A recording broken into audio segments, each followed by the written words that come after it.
राधा माधवा कुंज बिहारी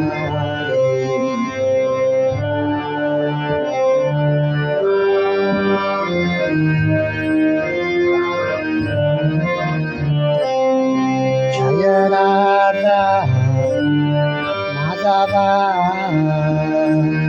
कुंज Bihari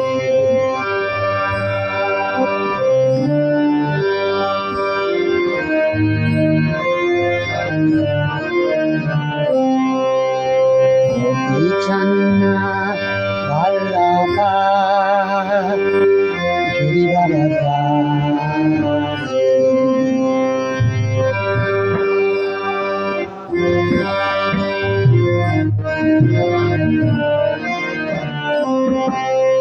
Gopi Channa Vallabha Girivaradhari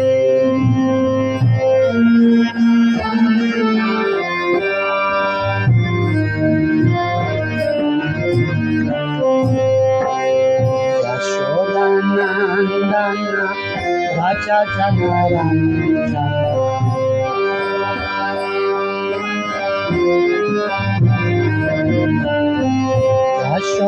Yashodanandana Raja Janaranjana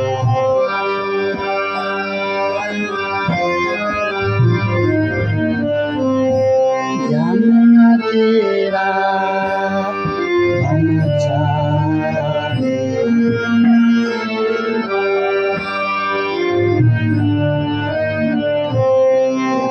Tira Brahmachari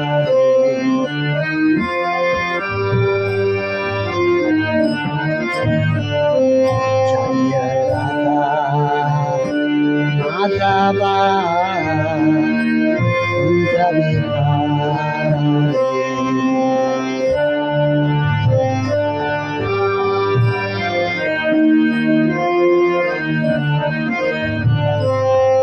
Jaya Radha Madhava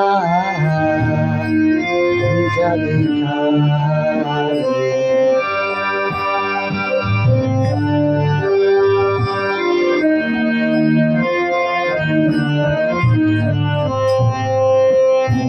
Channa Vallabha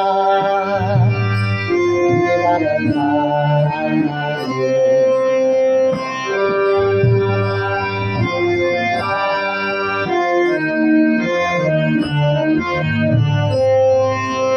Gopi Channa Vallabha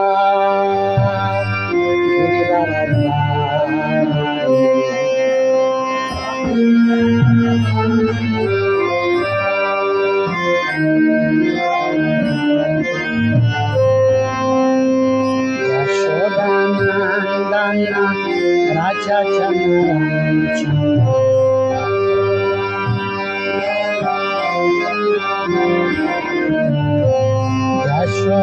Yashodanandana Raja Janaranjana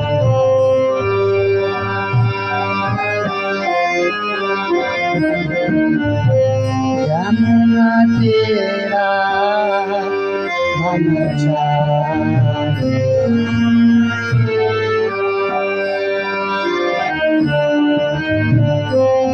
Yamuna Tira Brahmachari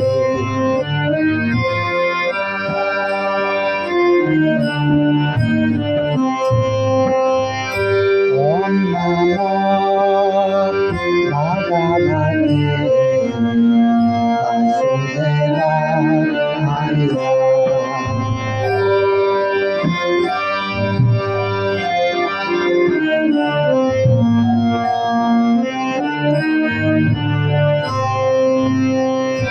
Om Namo Bhagavate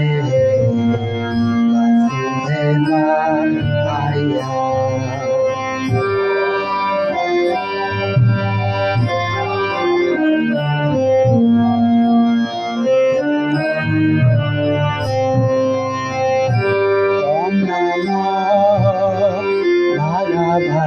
Vasudevaya.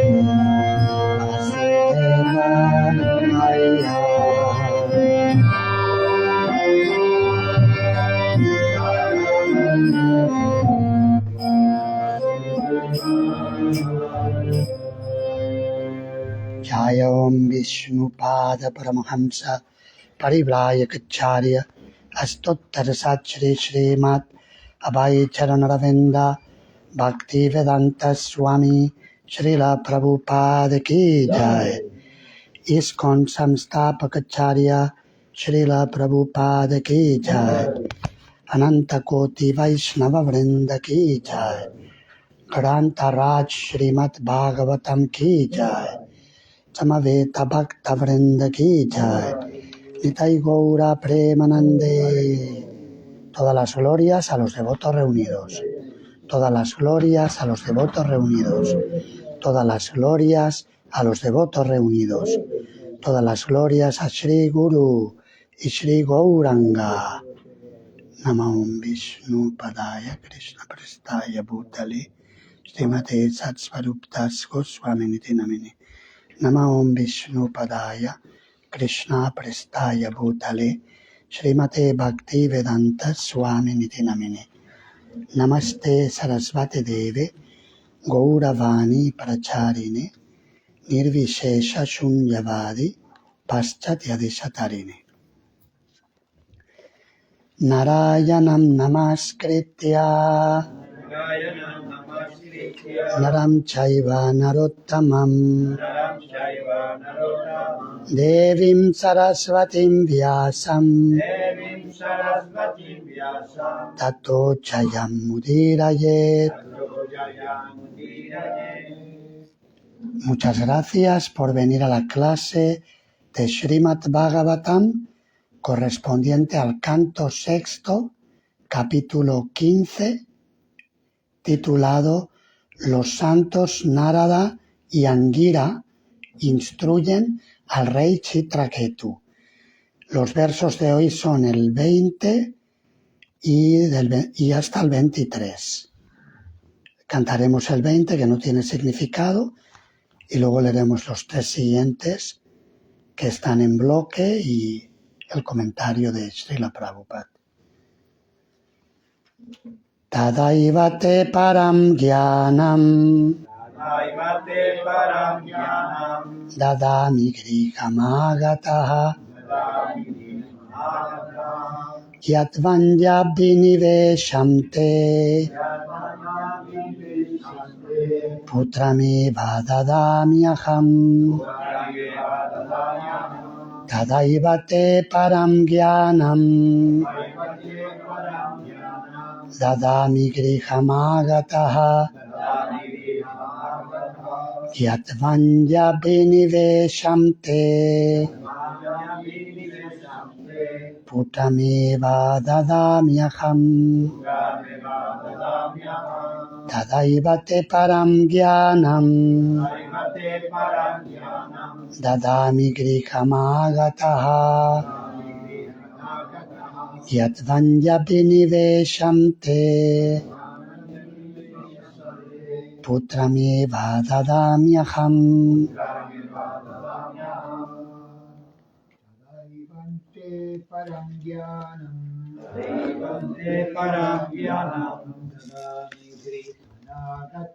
Tadami grihamagata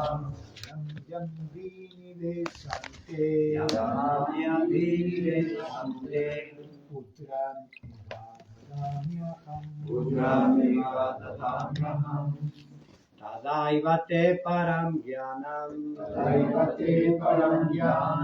dadami griham agataha yadvam yabiniveshamte putrameva dadamyaham.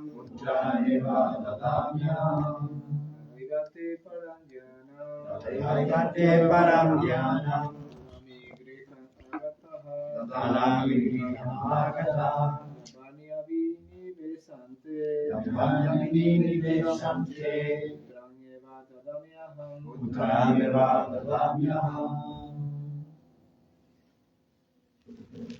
Devotas, Tadaiva te param jnanam dadami grihamagataha yatvanya viniveshante putameva dadamyaham. La traducción y el significado de su divina gracia, Srila Prabhupada.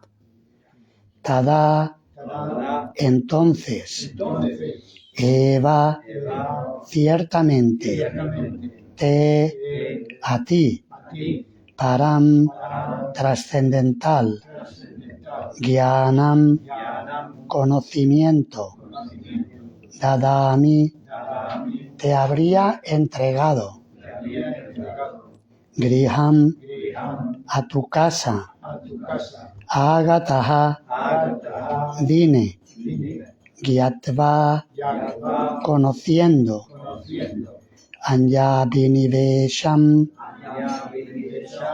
absorción en algo más, en cosas materiales, te, tuyo, Putram, un hijo, Eva, solamente, Dadami, di, Aham, yo.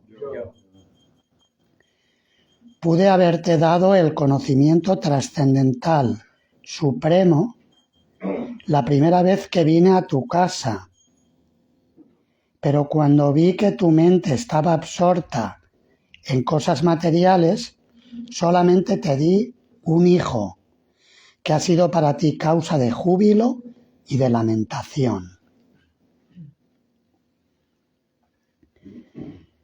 Textos 21 al 23. Aduna putrinam tapo bhavatai vanubhuyate evandara griharayo vividaivash ishvarya sampada shaptadayas chavishayas chalarajya vibhutaya mahirajyam balam kosho prityamatya surrichana sardepi shuraseneme shokamoha vayartida gandharva nagara prakya svapnamaya manorataha. Mi querido rey, ahora tienes una experiencia real de lo que sufre la persona que tiene hijos. Oh rey, propietario del estado de Shurasena, la esposa, la casa, la opulencia de un reino, con todas sus riquezas y objetos de la percepción de los sentidos, son todos una sola cosa en el sentido de que son temporales.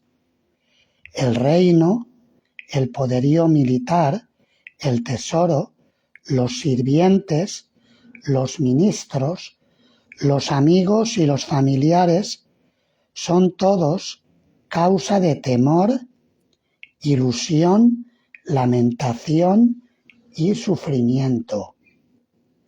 Son como un Gandharva Nagara, un palacio inexistente dentro del bosque, que solo existe en la imaginación. Como no son permanentes, no son más que ilusiones, sueños e invenciones mentales. Significado. Este verso describe el enredo de la existencia material.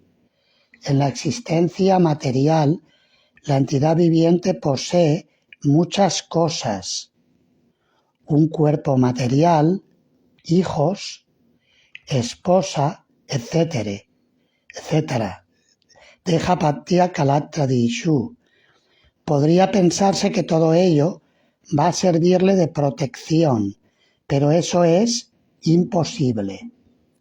A pesar de todas esas posesiones, el alma espiritual tiene que abandonar la situación en que se encuentra y aceptar otra, que tal vez le sea desfavorable. Pero aún en el caso de que fuese favorable, también tendría que abandonarla para recibir otro cuerpo. De ese modo, se perpetúa su sufrimiento en la existencia material. El hombre sensato debe ser perfectamente consciente de que esas cosas no van a darle felicidad. Debe situarse en su identidad espiritual y servir eternamente a la Suprema Personalidad de Dios como devoto. Esa es la instrucción de Angira Rishi y Narada Muni a Maharaj Chitraketu. Traducción de nuevo. Pude haberte dado el conocimiento trascendental supremo la primera vez que vine a tu casa, pero cuando vi que tu mente estaba absorta en cosas materiales, solamente te di un hijo, que ha sido para ti causa de júbilo y de lamentación. Mi querido rey, ahora tienes una experiencia real de lo que sufre la persona que tiene hijos. Oh rey, propietario del estado de Shurasena, la esposa, la casa, la opulencia de un reino con todas sus riquezas y objetos de la percepción de los sentidos son todos una sola cosa, en el sentido de que son temporales.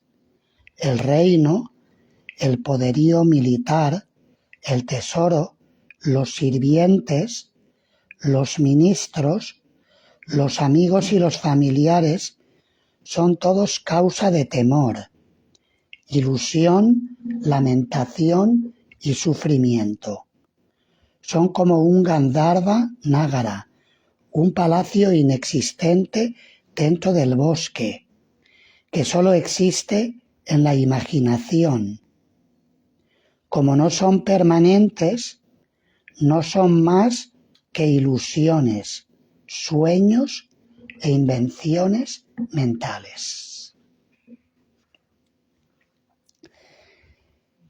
La semana pasada, en la clase que dimos, el tema era el mismo, iba en la misma línea, y terminamos con la recitación que hizo Raghuvira Prabhu, que lo sabe de memoria, del poema La vida es sueño.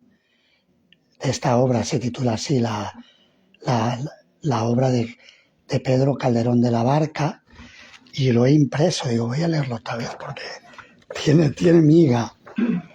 Parece que lo habla un personaje que se llama, es un monólogo de un personaje que se llama Segismundo y está en la cárcel. Entonces en la cárcel dice esto: es verdad, pues, reprimamos esta fiera condición, esta furia, esta ambición, por si alguna vez soñamos. Y sí haremos, pues estamos en mundo tan singular que el vivir solo es soñar. Y la experiencia me enseña que el hombre que vive sueña lo que es hasta despertar. Sueña el rey que es rey y vive con este engaño mandando, disponiendo y gobernando.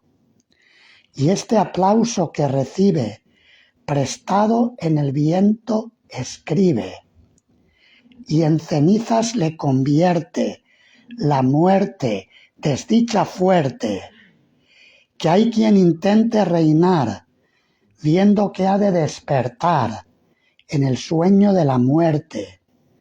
Sueña el rico en su riqueza, que más cuidados le ofrece. Sueña el pobre que padece su miseria y su pobreza. Sueña el que a medrar empieza. Sueña el que afana y pretende. Sueña el que agravía y ofende. Y en el mundo, en conclusión, todos sueñan lo que son, aunque ninguno lo entiende. Yo sueño que estoy aquí, de estas prisiones cargado, y soñé que en otro estado más lisonjero me vi, que es la vida un frenesí, que es la vida una ilusión, una sombra, una ficción, y el mayor bien es pequeño, que toda la vida es sueño y los sueños, sueños son. Una maravilla. Una maravilla, digo. Muy bien escrito, ¿eh? Y es lo que el mensaje que nos están dando estos sabios, Angira Muni y Narada Muni, que están hablando con el rey Chitraketu, después de que al rey le haya pasado lo peor que le puede pasar en la vida a una persona, o de las cosas peores, que es perder un hijo. Solamente aquellos que han perdido hijos saben lo doloroso que es. Los demás lo vemos desde fuera.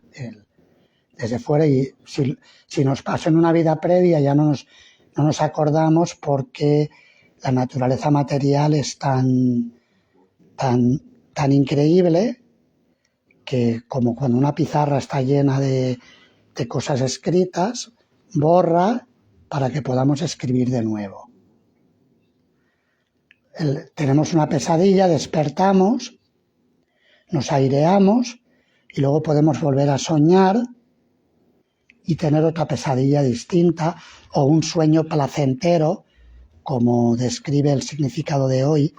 Utiliza una expresión típica de los Vedas, Gandharva Nagara, que es una ciudad de Gandharvas, que básicamente es una imaginación. Existen seres celestiales, Gandharvas, que cantan y que son muy bellos, muy opulentos, pero a la gente de la tierra se nos habla a veces de Gandharva Nagara cuando imaginamos un mundo de ensueño, un mundo increíble. Y esa es la condición de la vida material, que deseamos ir a mundos celestiales para disfrutar, pero esos mundos han sido descritos como una casa de flores en el cielo, un Gandharva Nagara, una ciudad de seres celestiales que no es más que una ilusión. Porque incluso si entramos en los planetas celestiales materiales, vamos a tener que bajar de nuevo. En el mundo material, todo lo que sube, baja. Por ejemplo, si vamos... hay muchos países que presumen de haber ido a la Luna. El debate existe, y hay mucha gente que no se lo cree, porque prometieron muchas cosas, de que iban a organizar viajes turísticos a la Luna. Ahora lo está hablando el personaje el multimillonario el Elon Musk, ¿no?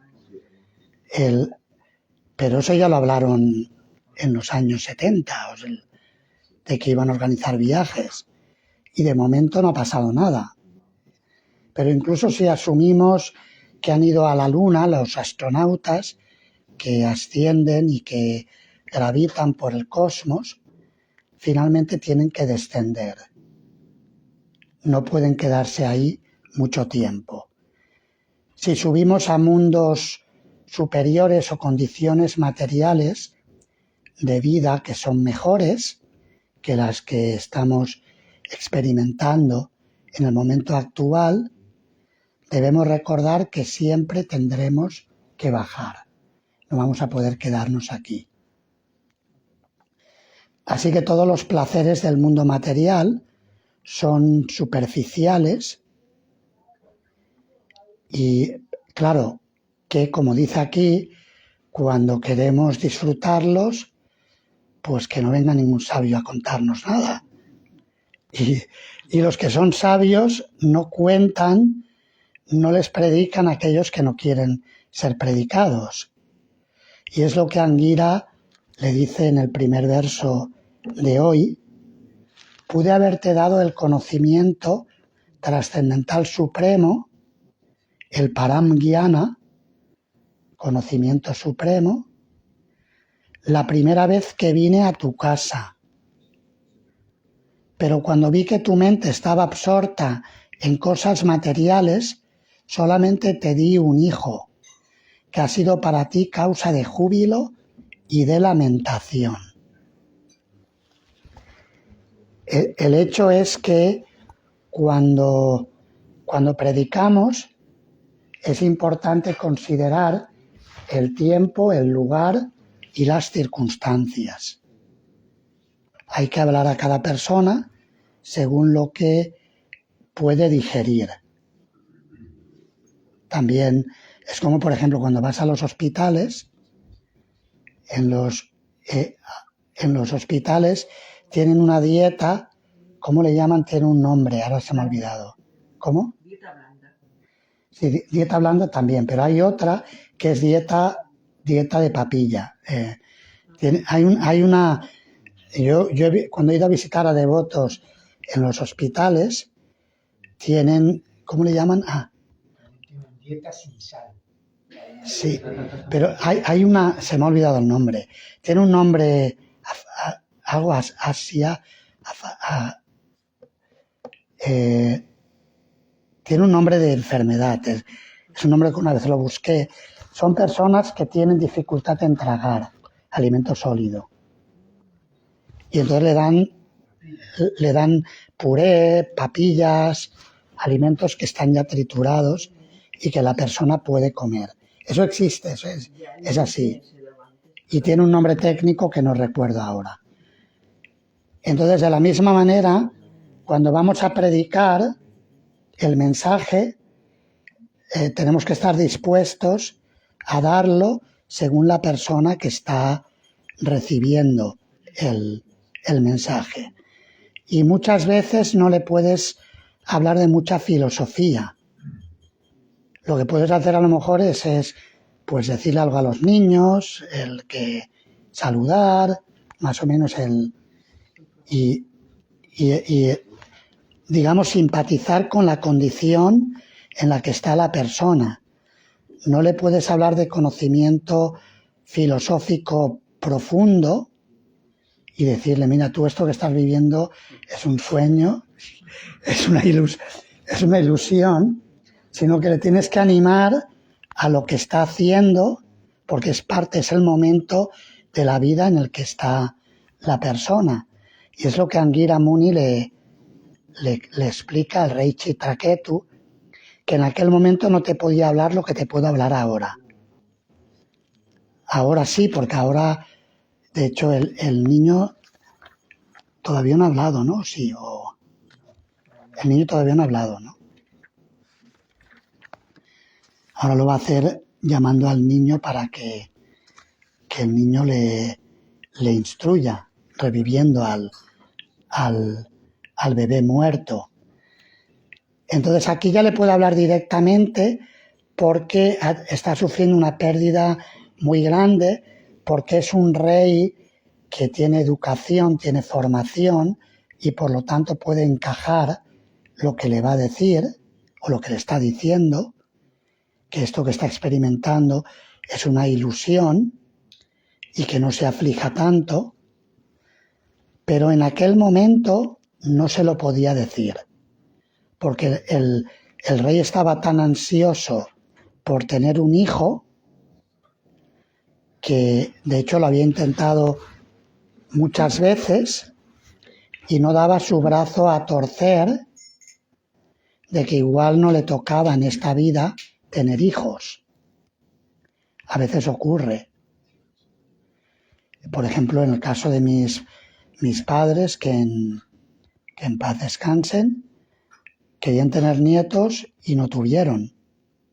4 hijos, no todos eran monjes, como puede ser mi caso, pero no tuvieron nietos. Se fueron de este mundo sin nietos. Y venimos de familias de muchos hijos. Yo tengo un montón de primos, primas y sobrinos. Tengo un montón. Pero por la razón que fuera, el destino fue que no iban a tener nietos. Luego, cuando despiertan y se analiza la película desde fuera, bueno, fue por esto. Había pasado esto, hubo tal maldición, o hubo una bendición que se iban a liberar, o cualquier historia que había ahí que sucede. Y ocurre, es un fenómeno que a veces se da, de que las personas quieren tener algo a toda costa y no lo consiguen. En el caso de Chitraketu, lo intentó miles de veces. Así se describe. Lo describe de una forma con números tan grandes, que habla de millones, que incluso puedes cuestionar, pero esta historia la puedes tomar literalmente, como un rey va a tener tantas reinas. Pero lo tomemos de forma literal o no, el mensaje es el mismo. El mensaje es que cuando se te dice, la naturaleza te dice que esto no es para ti, escucha un poco, no seas cabezón. Porque a veces ocurre que queremos algo y erre, y entonces cuando la naturaleza te dice, o los demás, la gente te dice que no, que esto no es para ti, insistimos, al final nos lo dan y entonces viene el resultado que se narra en la historia. Al hijo le llamaron, incluso le pusieron un nombre, el sabio Anguira, parece que sea hasta broma y todo, según cómo lo mires. Lo puedes mirar como un drama terrible o como una comedia. Porque, ¿cuál era el nombre del niño? Harsha Shoka, que quiere decir júbilo, Harsha, y Shoka, lamentación. Porque el niño iba a ser causa de júbilo y de lamentación. Y en un sentido, en mayor o menor grado, todo lo que tenemos en este mundo material, no solamente los hijos, quizás los hijos es lo más fuerte, ¿no? Es como, yo recuerdo que mi madre siempre decía que lo que más se quiere en este mundo es un hijo. Ella era de un pueblo del sur de España, no tuvo la oportunidad de ir mucho a la escuela porque vivió la posguerra, vivió la guerra civil, los bombardeos, contaba cómo se metían debajo del refugio cuando avisaban en el pueblo, y vivió la posguerra, donde tuvo que emigrar a otra parte del país y vivir una infancia muy dura, sin posibilidad de educarse como hoy en día, no en todos los países del mundo, pero en el entorno que nosotros nos hemos criado, prácticamente hablando, casi todo el mundo tiene la posibilidad de recibir una buena formación. Y aunque ella se crió de esta manera, pero tenía mucha sabiduría popular, que había aprendido de la gente mayor o de la experiencia de la vida. Y entonces contaba esto, como lo que más quiere, y lo sabéis los que sois padres, lo que más quiere una persona en este mundo normalmente son los hijos. ¿Es así o no? Pues, casados. Así es. Y por eso es algo natural el buscar. ¿Sí? ¿Sí? ¿Es así o no? ¿Qué? No. ¿Sí o no? Pues sí, es genético. Es así. Es así, parece que es lo que más lo que más engancha, más atrapa. Recientemente, cuando estuve en Cuba, una de las señoras que visitaba los programas de prédica comentó que había perdido un hijo hacía 1 año y pico. El hijo de 30 años, no era un hijo pequeño como Chitaketu, que a veces no se sabe qué duele más, si perderlo de pequeño o de mayor. Eso ya no sé, ya habría que hacer un estudio de la psicología humana. Lo había perdido con 30 años. Tenía su otra hija en España, en Asturias, y él estaba loca por venirse. De hecho, dejó unos zapatos ahí en la puerta de donde, porque hacíamos programas, eso fue en Matanzas, en la segunda ciudad, y los devotos nos consiguieron una hospedería que permitía, que no es normal, que hiciéramos programas en una terraza que había.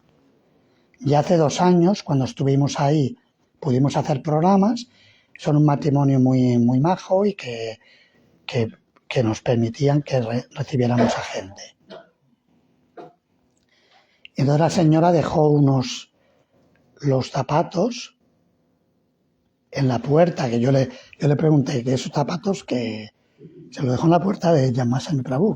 Estábamos en 2 habitaciones distintas, había un pequeño muro, y dejó la puerta ahí. Digo, esto debe ser alguna superstición de aquí que tiene, porque quiere venirse a España y habrá dejado luego se los llevó el último día. Le dije que se lleven los zapatos, porque quería venir, estaba loca por venir a España, porque tiene la hija en Asturias. Pero volviendo al tema, lo que comentaba era que había perdido su hijo y estaba completamente afligida, ya hace 1 año y pico, y no podía dejar de pensar en el hijo. Y el hijo tenía ya 30 años. O sea que podemos imaginar el dolor que Chitraketu sentía después de tantísimos años queriendo tener un hijo. Lo había tenido y lo había perdido. La narrativa es tan extrema también para ayudarnos a entrar a fondo en la ilusión del mundo material.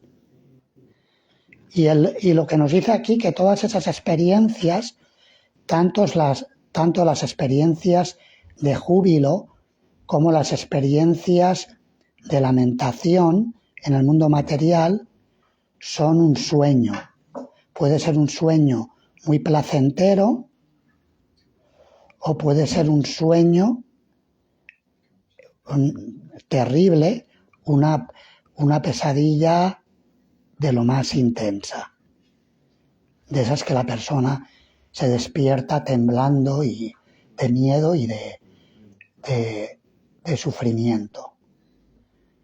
No es muy común, pero a veces hay personas que sí tienen pesadillas muy fuertes y que se despiertan con gran temor y ansiedad.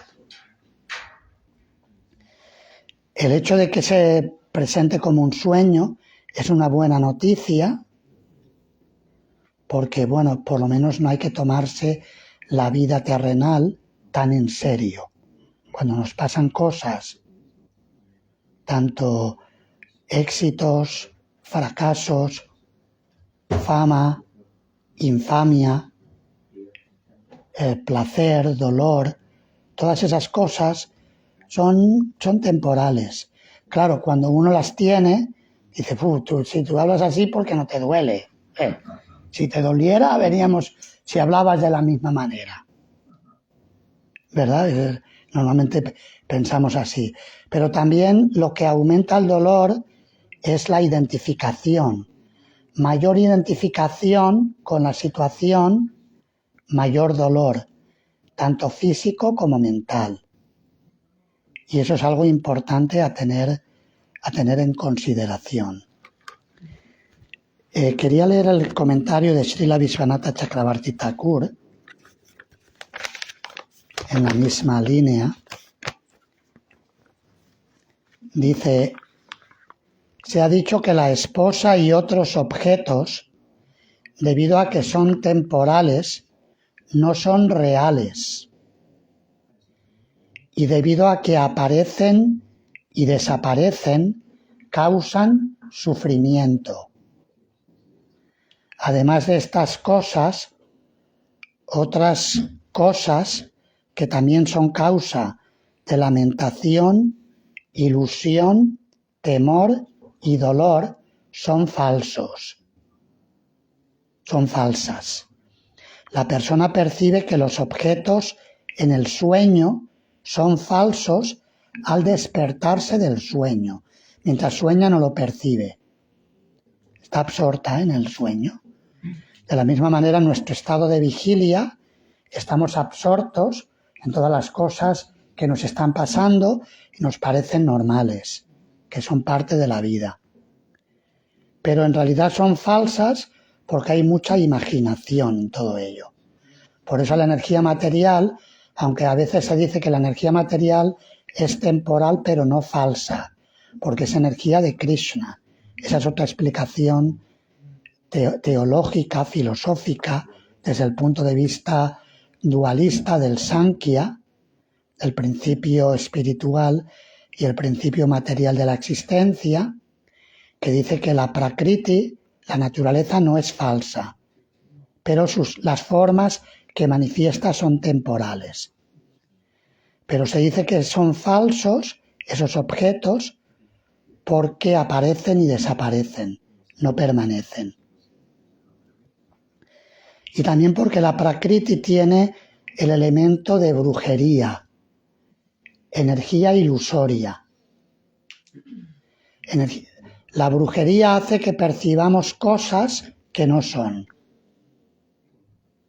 Energía ilusoria. La bruja maya nos hace ver el mundo al revés. Aunque no hay nada más lejos de que nosotros seamos el centro de la creación, no hay nada más lejos que esto. Somos uno más en la película. O sea, si miras todo el número de entidades vivientes que hay, tanto humanas como no humanas, somos una persona insignificante. Pero aún así, la energía ilusoria nos hace ver todo como que nosotros somos el centro del mundo y que todo gira a nuestro alrededor. Ese es el efecto del ahankara, del falso ego. Y así vivimos los mortales. La persona percibe que los objetos en el sueño son falsos al despertarse del sueño. Los objetos que aparecen en los sueños a través de la magia o de la imaginación son falsos como una ciudad Gandharva. Utiliza tres comparaciones: los sueños, la magia, como cuando alguien, por ejemplo, ha de aparecer y aparecer monedas y no tiene mangas, no se lo mete debajo de la manga, pero hace un truco de manos y yo no lo sé hacer, entonces no lo puedo. Su Santidad Hanumat Prasad Swami Maharaj lo hace con monedas y con una nuez. Yo lo he visto hacer en el templo de Madrid con una nuez. No sé cómo lo hace con la nuez porque la moneda la pone detrás. Me lo mostró luego a cámara lenta cómo lo hacía, el truco de mano, pero con la nuez no vi cómo lo hacía. Entonces aparece y desaparece. Es un fallo de la percepción. Entonces es un fallo del conocimiento. Estamos percibiendo las cosas al revés. Así que el sueño, la magia o la imaginación. La imaginación está, por ejemplo, los humanos muchas veces fantaseamos con cosas. A eso se le llama soñar despierto, ¿verdad? Podemos imaginar diferentes cosas que hacemos, que ganamos dinero, que conquistamos lo que sea, los hombres que conquistan mujeres, las mujeres que conquistan hombres. Hoy en día ya no se sabe, ya todo está mezclado. Diferentes tipos de fantasías que aparecen en la mente de las personas. Pero todo ocurre en la imaginación. Así que es importante el despertar de este sueño o el reconocer que hay trucos de magia, de la energía ilusoria de Krishna, y también por lo menos reconocer que muchas cosas que percibimos son imaginarias, en que son películas que nosotros nos montamos. Y esto lo explica Krishna en el capítulo 2 de la Bhagavad Gita, cuando Arjuna le pregunta por los síntomas de la persona que ha trascendido las modalidades, o sea, la persona que ha alcanzado el estado trascendental, que en explicaciones posteriores del Gita sería trascender las gunas. Krishna le responde: Prajahati yada kaman sarvam partha manogatan atmanyevatmana tushta stita prakyas tadochyate. Y la traducción que da Srila Prabhupada es: oh Partha, se dice que una persona se halla en estado de conciencia trascendental pura cuando abandona todas las variedades de deseos de complacer los sentidos, deseos que surgen de la invención mental, y cuando su mente, purificada de ese modo, encuentra satisfacción únicamente en el ser. Es decir, que imaginamos que vamos a ser más felices con dinero, con hijos, con una familia muy grande, con un puesto importante, con fama, con premios, etcétera, con diferentes cosas de este mundo material, pero muchas veces estas cosas son causa de angustia, ¿verdad? De muchas maneras, el propio Señor Supremo, como Sri Ramachandra, pasó voluntariamente por muchas penurias para demostrarnos los dolores de la vida de familia. Y no digo esto porque sea un monje y esté predicando que todo el mundo se haga monje, sino porque lo dicen las Escrituras y es algo que todos experimentamos de una manera u otra. Yo lo he vivido a lo mejor de una forma distinta, desde otra perspectiva. Cuando mi madre partió de este mundo, mi padre sufrió muchísimo y yo lo vi directamente. No estuve mucho tiempo con él porque yo vivía en el templo, pero sí estuve el tiempo que estuve visitándole y hablando con él del tema. Sufrió muchísimo porque había tenido una vida familiar desde su punto de vista placentera, pero luego el dolor vino cuando tuvo que separarse en contra de su voluntad. Es decir, que que lo hagamos como lo hagamos, lo que es fruto de placer en el mundo material, proporcionalmente se vuelve fruto de sufrimiento. Por ejemplo, el placer de comer. Si alguien disfruta del comer y se excede, luego tiene que pagar la factura de haberse excedido y en la vejez no puede comer igual que ha comido, que se ha acostumbrado a comer. Es decir, que siempre las cosas en este mundo, los placeres materiales tienen la contraparte que es el sufrimiento. Es una moneda de dos caras.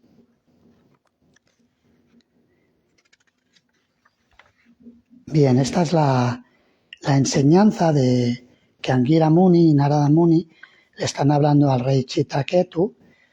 Todo ello va a ser para llevarlo al punto de la verdadera vida, que es la vida del bhakti, del amor divino, el despertar la relación eterna que el alma tiene con Krishna, con la suprema personalidad de Dios, y el no tratar de sustituir dicha relación con relaciones temporales.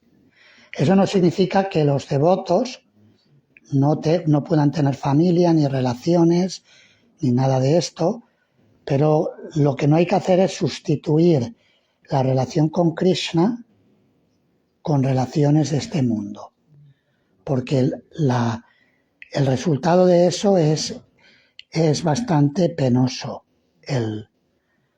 Por eso, si se sigue un camino el camino de la vida de familia, que es el camino normal para la mayoría de las personas, se debe llevar a cabo practicando el Dharma, es decir, cultivando el servicio devocional y los deberes familiares de un modo responsable en paralelo, integrando el servicio devocional en la vida familiar, de manera que pueda progresar. Y eso cada familia puede hacerlo según el nivel espiritual que tenga y su propio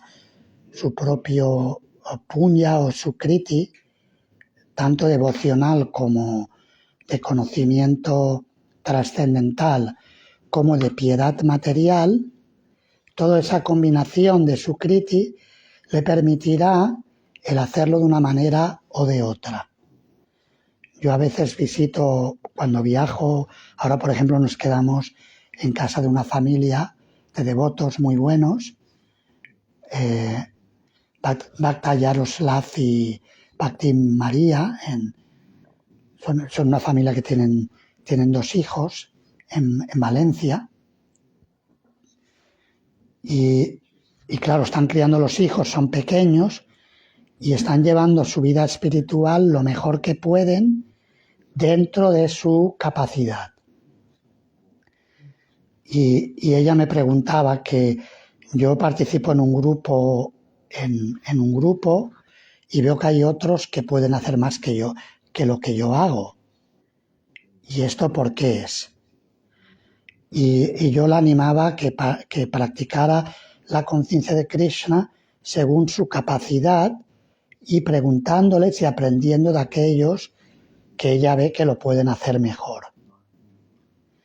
Pero hay que respetar también la velocidad que tiene cada persona y no tratar de forzar a alguien que no está preparado para ello, como nos demuestra en el verso de hoy el sabio Angira, que aplicó esa forma de predicar, que le pedían un hijo y le dio la bendición de un hijo, después de advertirle: ¿tú estás seguro que esto es lo que quieres? Después de todo lo que has intentado, ¿tú estás seguro que quieres hacer un sacrificio para conseguir esto? Cuando el rey le dijo que sí, el sabio le dio la bendición hizo la ceremonia y le apoyó en su búsqueda material, sabiendo que luego iba a tener que aprender por la vía dura en ello. Entonces esto también se puede aplicar en cada caso. Nosotros también tenemos que ver cómo aplicamos la conciencia de Krishna en la renuncia, ya sea en la vida de familia o en la vida de ashram, de templo, cómo aplicamos el nivel de austeridades que hacemos que esté a la par con nuestra capacidad. Por ejemplo, Dhruva Maharaj realizó unas austeridades que prácticamente hablando uno dice, pero esto, ¿cómo puede ser que alguien haga ayunos tan severos durante tantos meses? Nosotros podemos hacer austeridades que estén a la par con nuestro bhakti o nuestra capacidad de absorbernos en Krishna y que esas austeridades sean completamente naturales. De otro modo no va a funcionar o dar el fruto deseado. Es importante que eso esté ahí. Bien, estas son algunas reflexiones de los versos de hoy. Si queréis comentar o preguntar algo, podéis hacerlo. Has estado explicando que uno a las personas tiene que darles, ver primero en qué nivel se encuentran, ¿no? Entonces, recuerdo que en los primeros años del Sankirtan, en los años 70, metí las patas porque estaba en el País Vasco, fui a una Icastola y fui a ver al director de Icastola y le enseñé el Bhagavad Gita y le dije, este libro enseña que tú no eres pobre, que tú no eres vasco. Y me dice, gritándome, soy vasco hasta la cepa. Que voy a echar a patadas de la Icastola. Vete. Porque a veces cometemos. Yo tengo otra historia. En ese caso fue, digamos que detecté su identificación y no le discutí para que me comprara el Bhagavad Gita. Era un carpintero también en un pueblo de estos de la ETA, donde había muchos jóvenes que se reunían en los bares y tal. Todavía era el periodo de la ETA, en los años 80. Y entonces le presenté el Bhagavad Gita y le hablé del sánscrito. Es una lengua muy antigua, digo, como el euskera, como el vasco, ¿ves? Entonces le mostré el sánscrito. Entonces él me dijo, sí, el euskera es la primera más antigua, el sánscrito la segunda. Me dijo él. Y yo no le discutí. Yo no le dije nada, lo dejé pasar porque digo, si le discuto no se queda con el Bhagavad Gita. Y yo le dije, sí, el euskera es antiquísimo. No le dije es la más antigua, le seguí la corriente y entonces me compró el Bhagavad Gita. Entonces sí, a veces para predicar hay que ir haciendo algunas concesiones. Estás hablando antes de los sueños y estas cosas. Están sacando muchos temas nuevos, ¿no? La tierra plana, que el COVID es una mentira, que la luna no es movido. Y dicen, que el cuerpo, nosotros tenemos un cuerpo sutil, ¿verdad? Y lo sabemos, tenemos un cuerpo burdo y un cuerpo sutil. Ahora, nuestro enseñamiento es a controlar el cuerpo burdo y tampoco lo conseguimos, porque no controlamos ni la mente, no llegamos. Pero el cuerpo sutil, el que viaja, el verdadero cuerpo, ¿por qué se viaja sin necesidad de aviones? El tiempo no existe, o sea que el sueño, si nosotros pudiéramos controlar el cuerpo sutil, sería el verdadero cuerpo. o por lo menos el cuerpo que nos da más posibilidades de hacer cosas, porque el cuerpo esto burdo que tenemos muy limitado. Al otro me puede, mentalmente yo puedo estar ahora en Estados Unidos, así, con cuerpo burdo, no. Entonces que estamos utilizando nuestro conocimiento equivocado. No sé, ahí lo dejo. Sí, sí, claro, lo que pasa Que no estamos- es cierto que el cuerpo sutil tiene más posibilidades que el cuerpo burdo, pero el cuerpo sutil también es falso, en el sentido que, porque es una manifestación de la ahankara.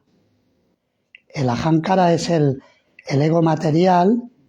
El término ahankara, de hecho, significa yo soy el hacedor. Entonces, esa idea de que yo soy el hacedor hace que se forme la inteligencia material y la mente material. Eso está descrito en el segundo y tercer canto del Srimad Bhagavatam, cómo existe una evolución de los elementos de más sutil a más burdo. Y empieza por la mente, el intelecto, la inteligencia, la mente, etc. Es decir, que la mente también es problemática, porque es la mejor amiga o la peor enemiga. Hay gente que trata de controlar el cuerpo sutil, con viajes astrales y cosas así, para disfrutar más, pero no deja de ser también una empresa arriesgada, porque a veces se pueden quedar por ahí gravitando. El conocimiento no es el que estamos siguiendo nosotros material, es el sutil. No sé. ¿Algún otro comentario o pregunta?